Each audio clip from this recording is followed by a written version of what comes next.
Number 6. German Messerschmitt Me-262 fighter jets. Pictures of several German Messerschmitt Me-262 fighter jets lined up somewhere in Germany back in 1945 have circulated around the internet, but their fates were unknown for the longest time. The Me-262 was a groundbreaking aircraft that ushered in the jet age era. It was the first of its kind powered by a turbojet engine, and its performance and firepower made it an essential part of the air forces around the world, but it was not without flaws. Its power plants were incredibly unreliable, and its endurance was short-lived. Its combat tactics remained primitive compared to the new American bombers, and it had trouble staying on course for long periods of time. Me-262s only flew a couple of missions against Allied bombers and fighters. They were mainly used as interceptor roles to attack enemy fighters from the sky or to engage them on the ground before they could shoot down an Allied plane. The jet's high speed, low altitude, and small wings made it difficult for turret gunners to see the aircraft. They also found it hard to latch onto targets from a distance and had trouble tracking the jets once they were in range. They were also vulnerable to Allied bombing and strafing, since they often had to fly in tight box formations with several other fighters at once. This means that if an Allied fighter pilot was in the wrong position, they were probably going to be shot down by an Me-262. But it wasn't just a matter of luck. The Me-262, created after years of development with many versions undergoing testing before it was finally adopted for operational service in June of 1943. Despite its limitations, the Me-262 set records for some of the highest levels of accuracy and firepower in the world. Its 4 full-auto 30mm cannons fired 500 rounds at 300 RPM each and could be mounted on pylons to add extra cannon pods, bombs, or rockets. But these were very heavy and needed to be carefully handled by the pilot. Some of the more experienced airmen were able to use the aircraft to the best of its ability, but it was still no match for an Allied bomber or fighter. In addition, the 30mm cannons had a very low muzzle velocity, and they weren't as accurate at higher ranges. The cannons were not capable of delivering enough energy to destroy an Allied bomber when it was in a vulnerable position, which is why they were mainly used against low-flying fighters that were not in a high-altitude position. After the war, the US AAF used Me-262s that they'd captured to study and test their combat effectiveness. This research influenced the development of the American fighters that soon became icons of the jet age, including the North American F-86 Sabre and the Boeing B-47 Stratojet. Some of these jets have survived and are now on display in museums, while others were built into flying replicas. These make up some of the most interesting and unique aircraft that have come to light since the aftermath of World War II. 5. Ghost Fleet of Mallows Bay. In the Erie waters of Mallows Bay, there's weathered wood and rusted iron sticking out of the water like the ribs of a ship. It's part of an 18 square mile section that's home to a ghost fleet of shipwrecks that go back 3 centuries. Mallows Bay is a treasure trove of America's past. Found on the Potomac River in Maryland, the site is steeped in history and wildlife. It's home to a thriving community, as well as a rich natural resources. The bay has been reclaimed by nature, with plants sprouting from the ground and animals returning to the once deserted area. In addition to the reclaiming of these sites, a new National Marine Sanctuary has been designated there by the National Oceanic and Atmospheric Administration back in July 2019. NOAA, the state of Maryland, and Charles County will manage the Mallows Bay Potomac River National Marine Sanctuary together. On a sunny day, you can take your kayak into Mallows Bay and see the dozens of sunken steamships that once traveled through the waters of the Potomac River. The shipwrecks are a testament to the unique era in U.S. history. When World War II first started, the United States quickly launched a shipbuilding program to meet its growing needs for a merchant fleet. This effort led to a significant era in U.S. maritime history and offered valuable lessons that helped the country prepare for another war. Today, the remnants of these ships rest peacefully in the shallow waters of Mallows Bay as reminders of the old days. 4. Old Carr City.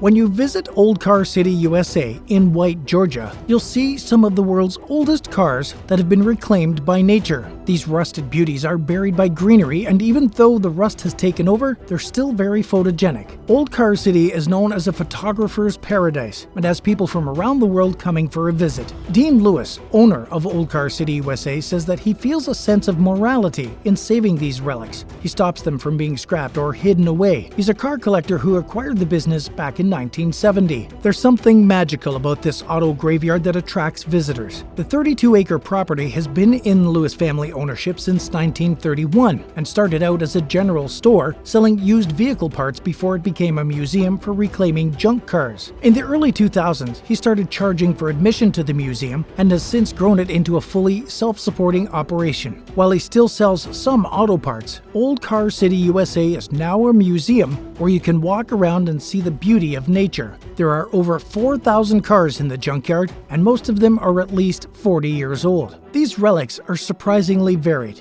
There are cars that used to be famous, such as the last vehicle purchased by Elvis Presley before his death in 1977, and others that aren't nearly that valuable at all. In addition to the rusted cars, you can also see some amazing art created by nature. Other vehicles seen here include big finned Cadillacs and a rare 1941 Mack milk truck. They're decked out with flowers, branches, and other natural elements, making them look like they've been plucked right off the road and wrapped in a warm forest canopy. Another piece of art that nature has produced is a shabby 1980s Oldsmobile with a Planet logo featured on the front. It seems that the rusty body has morphed as it's encased in trees and twigs. Instead of letting the cars rust in a junkyard, Lewis allows nature to do its thing amongst the metal, creating one of the most unique attractions in the country. They're a beautiful sight to see, and it's no wonder media outlets and photographers have been flocking to the area for years. Another highlight of the place is that most of the cars are parked inside the forest itself, which helps create an immersive experience for visitors.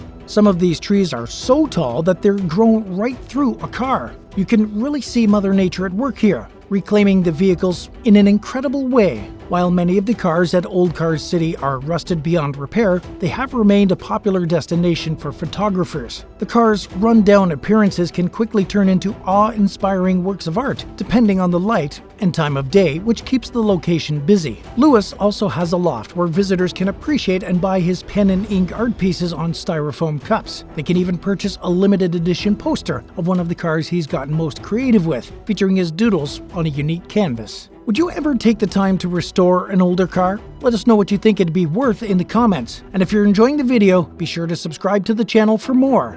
3.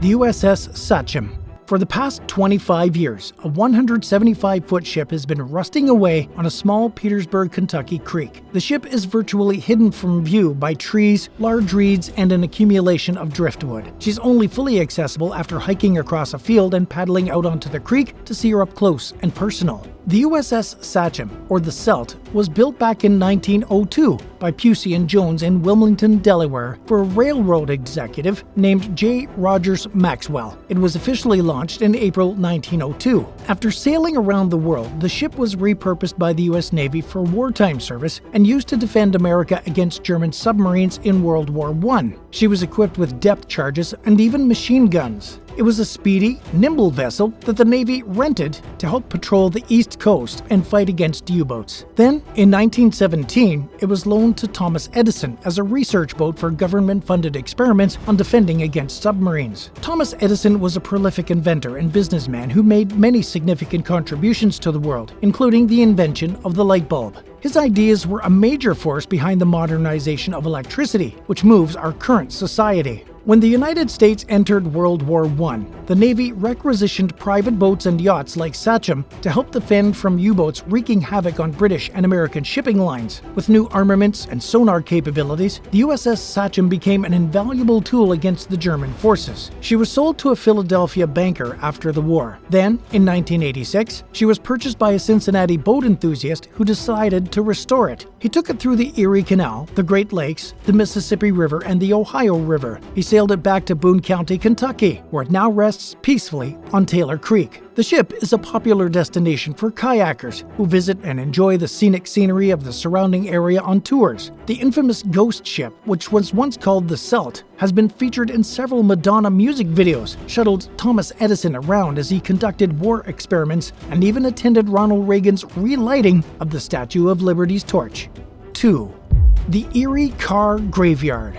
In a forest near Châtillon, Belgium, there's an Erie vehicle graveyard full of rusty, vintage cars. The sight is truly awe-inspiring and has sparked many theories on why the cars were abandoned. One of the stories says that US soldiers were stationed in the area during World War II, and when the war ended, they couldn't afford to ship all their cars back home. As a result, they were taken to the forest and left out there to rust. As they slowly rotted, nature took over the graveyard and started reclaiming it. The cars are now covered by leaves, moss, and other organic debris. The vintage cars are a major testament to the power of nature and how quickly it can reclaim what was once man-made. In this cemetery, there are cars dating back to the 1940s, 1950s, and 1960s. They are in perfect condition for a rural cemetery, with many of them being in good working order. If the cars were to be restored and worked on, they'd be worth a pretty penny. The rust is evident in the body panels, but their tires are still all intact, and most of the windows haven't been damaged at all. This car graveyard isn't the only one in the world. There are others littered throughout the countryside,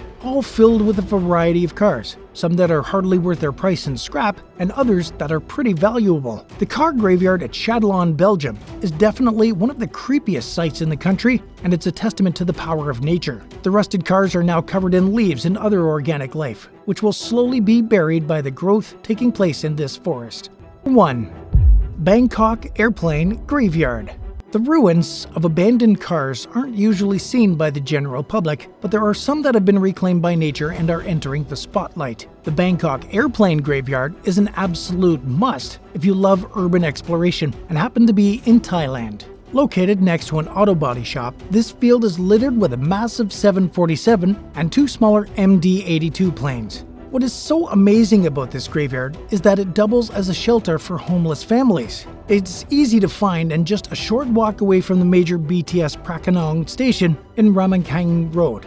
You really need to tread carefully though when visiting this place. Broken bits and bare metal constructions could fall down at any minute. It's best to wear something sturdy, closed-toed shoes and long clothes not to get your hands dirty. Abandoned planes don't just lie forgotten. They can be converted into some amazing works of art. This gorgeous picture is just one example of this, displaying a turbine and riveted steel paneling that has just been painted. Whether you're into urban exploration or just love seeing what nature can do, these are some of the most stunning photos of abandoned airplanes you'll ever see. Hopefully, you'll be inspired to explore the world and visit some of these amazing sites. Which of these vehicles would you be interested in visiting the most? Let us know if you've heard of any others we forgot to mention. Don't forget to hit subscribe on your way out. We'll see you next time.